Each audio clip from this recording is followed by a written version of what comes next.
નમસ્કાર. હાલમાં યુવાનોને નિશાન બનાવીને એક નવું ઝાડ ફેલાઈ રહ્યું છે. આ ઝાડમાં ફસાતા નિર્દોષ યુવાનો આજે સાયબર ક્રાઇમના મુખ્ય આરોપી બની જાય છે, જેને મની મ્યુલ ટ્રેપ કહેવાય છે. તો આ મની મ્યુલ ટ્રેપ શું છે?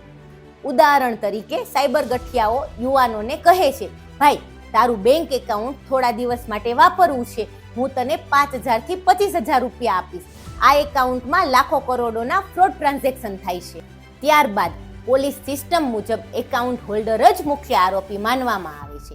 એટલે આવા ફ્રોડ કે સ્કેમથી બચવા માટે ક્યારે અજાણી વ્યક્તિને બેંક કે યુપીઆઈ આઈડી અથવા તો એટીએમની માહિતી ન આપો.